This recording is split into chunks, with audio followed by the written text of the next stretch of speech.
Welcome back to Hearts and Minds, our Immortal Conversations series. Today we're diving deep into a topic that quite literally connects us all, communications technologies, and I am absolutely thrilled, truly honoured to be joined by three monumental figures whose pioneering work laid the very foundations of how we communicate across vast distances instantaneously. Please welcome Guglielmo Marconi, the father of wireless telegraphy, Alexander Graham Bell, the visionary behind the telephone, and John Logie Baird, the man who brought us the very first television. Gentlemen, thank you for being here. It's a distinct pleasure, David, to see the world you helped usher in. Well, it's quite a spectacle. Indeed, a fascinating journey from mere whispers through a wire to... Well, we shall get to that, won't we? Thank you for having us. Absolutely delighted to be here. To think of the screens we have today, it's just mind-boggling, honestly. Thank you, David. It truly is. Guglielmo, if we could start with you, the idea of sending messages through the air without wires must have seemed like pure magic to many at the time. Could you share a bit about that initial spark, that journey? Certainly, David. You know, for me, it began with Heinrich Hertz's experiments demonstrating electromagnetic waves.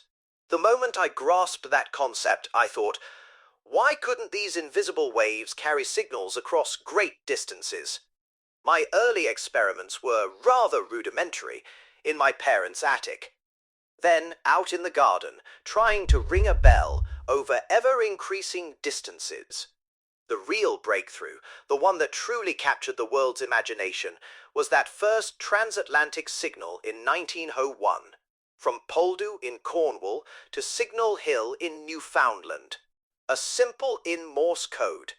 People doubted it was possible due to the curvature of the Earth, but the waves, they simply didn't care for such limitations. It proved that true global communication was not just a dream, but a tangible reality.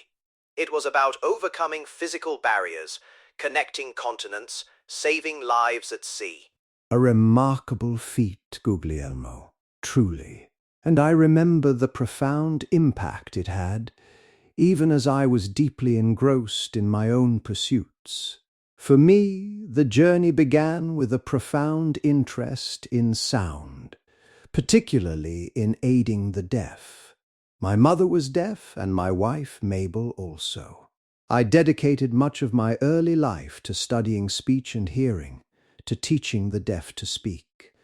The concept of the telephone emerged from these investigations.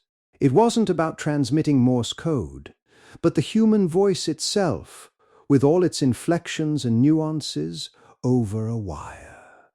That first successful transmission to Mr. Watson in 1876, "Mr. Watson, come here, I want to see you." It wasn't just words, it was a direct personal connection.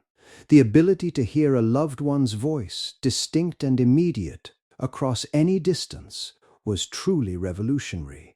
It bridged not just physical gaps, but emotional ones too, I believe. Absolutely, Mr. Bell. The human connection, that's what it's all about. My own journey, it was somewhat different. While you both mastered the transmission of sound, I was captivated by the idea of transmitting pictures. Moving images. Imagine that. People thought I was quite mad, tinkering away in my attic, much like Mr. Marconi, but with spinning discs and selenium cells. That first demonstration in 1926, showing images of a ventriloquist's dummy, Stooky Bill, to members of the Royal Institution. It was crude, flickering, low resolution, but it was there. A face, moving, live, transmitted. It promised a world where you could not only hear someone, but see them, witness events as they happened, in your own home. It was about bringing the world, visually, into living rooms, creating a shared experience. Just listening to you all, it's incredible to think of the sheer audacity and genius involved. From a simple Morses to a clear voice to a flickering image. Now, gentlemen, if you look at the trajectory of your inventions from those humble beginnings to today, it's a whirlwind. Guglielmo, your radio waves now carry practically everything. What do you make of the internet, Wi-Fi, 5G, the sheer ubiquity of wireless communication. David, it's staggering. Truly staggering. When I sent that first transatlantic signal, the idea was to bridge a singular gap. Now the very air hums with countless signals, carrying not just code, but voices, music, moving pictures, entire libraries of information. The Internet, as you call it, is a global nervous system built on the very principles of wireless transmission. MISE has become an endless symphony of data. And the speed, 5G you mention, the latency, the sheer bandwidth, it's beyond anything I could have conceived. Every device, every person, a node in this vast, interconnected web. I aim to connect points A and B. Now, it seems A is connected to Z, and everything in between, all at once. It's the realization of a global brain, if you will, all thanks to invisible waves. And the telephone, oh my. From a single wire connecting two instruments, to these small devices everyone carries, smartphones you call them. They are so much more than just telephones. They are cameras, radios, televisions, personal assistants, all in one. The original purpose, the human voice, is still central, but now it's supplemented by video calls, messaging, social media. You can see the person you're speaking to, across the globe, instantly. I often wondered if the clarity of the voice would ever truly be replicated without being in the same room. Now it's not only replicated, it's enhanced, often clearer than if they were next to you.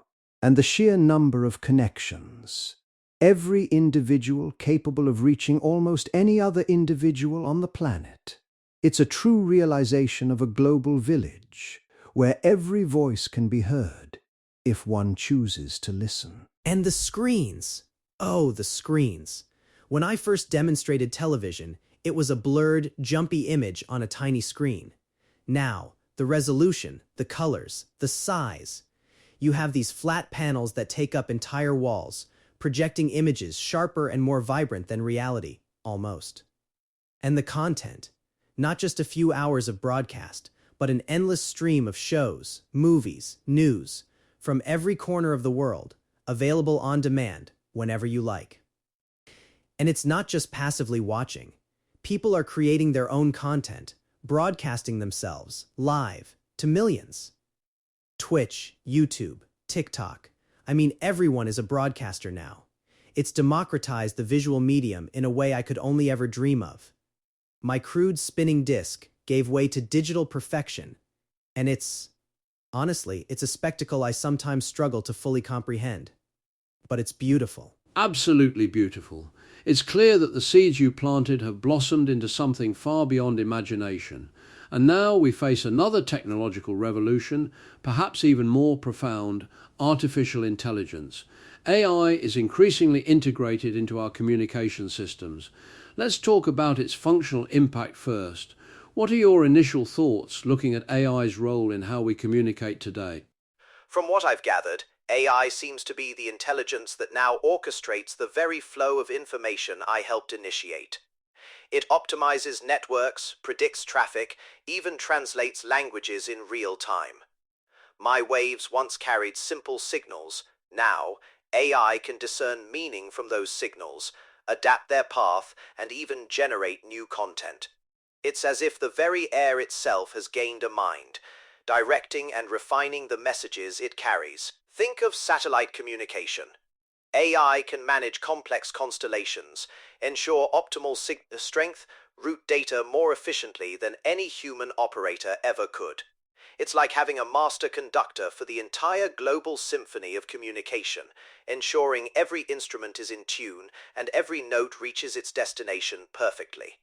It enhances the reliability and reach exponentially. For the telephone, or rather the voice, AI is becoming both a powerful assistant and, dare I say, a potential disruptor. Voice assistants, Siri, Alexa, Google Assistant, they understand natural language. They can schedule appointments, answer questions, even carry on rudimentary conversations. This is a functional marvel, extending the power of the voice beyond mere human-to-human interaction. However, it also raises questions.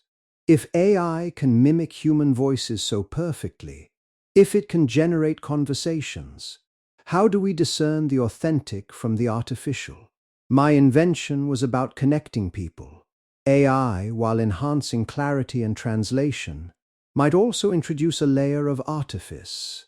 The voice is a direct conduit to the soul, and if that conduit can be simulated, it introduces a complex ethical dimension. And for television or visual communication, the impact is immense. AI can personalize what you see, suggesting content based on your viewing habits, creating hyper-targeted advertising. It can even generate images and videos that are indistinguishable from reality. Think of deepfakes, as they are called, a person saying things they never said, doing things they never did, all generated by AI. On the one hand, AI can enhance the visual experience, making content creation easier, improving accessibility with real-time captioning and translation. On the other hand, it fundamentally challenges the veracity of what we see. My television brought the world into the home. AI could bring a fabricated world into the home. That's a powerful tool, one that demands extreme caution. That's a profound point, John. The line between reality and simulation becomes incredibly blurred. This leads us to the second, perhaps more weighty part of our discussion, the impact of AI on the future of humanity and society itself. Given your unique perspectives as originators of these core technologies, how do you foresee AI shaping our social fabric, our very human connections? David, if the flow of information is the lifeblood of society, then AI is now deeply involved in circulating that blood. It could lead to unparalleled global understanding, breaking down language barriers, allowing for instant dissemination of knowledge. Imagine universal education, accessible through AI-powered communication platforms, tailored to each individual's learning style. However, with such power comes immense responsibility. AI could also be used to control the narrative, to create echo chambers, to spread misinformation on a scale previously unimaginable. My wireless telegraphy was about sending a single clear message. AI can send 1,000,000 nuanced messages, each designed to sway a specific audience. The very notion of truth could become malleable, dependent on the algorithms that feed us information. I resonate with Guglielmo's concerns. My dream was to connect people, to foster empathy through understanding. The voice, unmediated, carries genuine emotion. With AI, while it can facilitate communication for those with disabilities or translate languages, it also risks replacing genuine human interaction. Will people prefer to converse with an AI companion, one that always agrees, always understands, rather than grappling with the complexities of another human being? The very essence of human connection often lies in its imperfections, its challenges. If AI smooths over all those rough edges, are we losing something vital? Are we creating a society of individuals connected to algorithms rather than truly to each other? The isolation could be profound, despite the illusion of constant connection. The human spirit thrives on genuine dialogue, and I fear AI might offer a convincing yet ultimately hollow substitute. I'm quite fascinated by the potential for creativity, though also deeply concerned by its misuse. Imagine AI-powered tools that allow anyone to create stunning visual narratives, to bring their stories to life with ease. This could unlock a new era of artistic expression and diverse content. But my concern, echoing Mr. Bell, is authenticity. If AI can create hyper-realistic visuals, how do we know what's real news versus engineered propaganda? Society's collective understanding of reality could fracture. We already see this with the arguments over what's fake news. If AI makes every piece of visual evidence questionable, how do we build a shared foundation of facts, which is crucial for any functioning society? It's a double-edged sword that could either enlighten or deeply mislead. These are truly vital questions, gentlemen.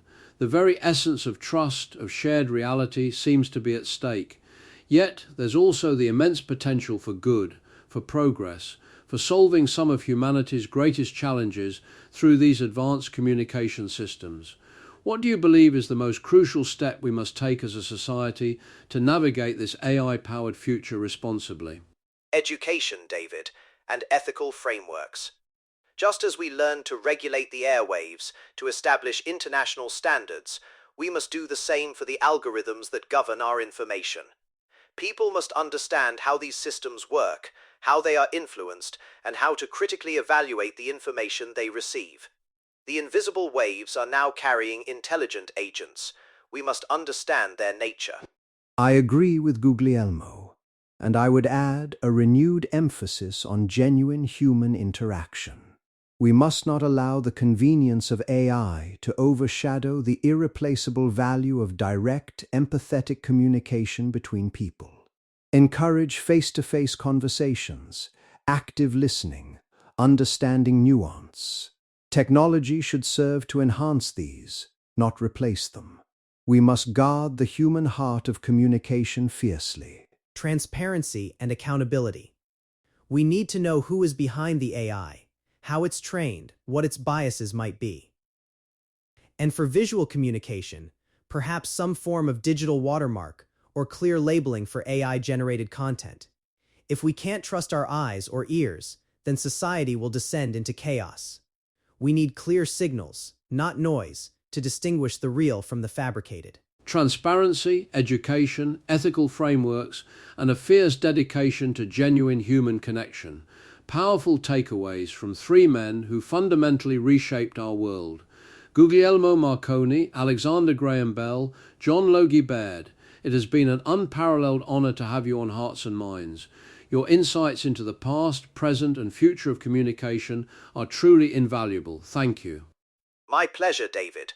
A most enlightening discussion. Indeed, food for much thought. Thank you for the opportunity. Thank you, David. It's been an eye-opener in more ways than one. And thank you, our listeners, for joining us on this extraordinary journey through the evolution of communication. What began with faint signals and single voices has become a complex AI-powered tapestry. It's up to all of us to ensure that this incredible power serves humanity's best interests. Until next time, keep those conversations. The images, voices and scripts in this episode, apart from the host, are entirely AI generated using Clone Voice AI, 11 Labs and Cyberlink Power Director. They don't represent the real appearance, voice or verified opinions of historical figures. These simulations are designed to spark ethical discussion about how AI may shape the future of humanity. The 360 in 360 Immortal Conversations concept was created by David John Wortley, FRSA.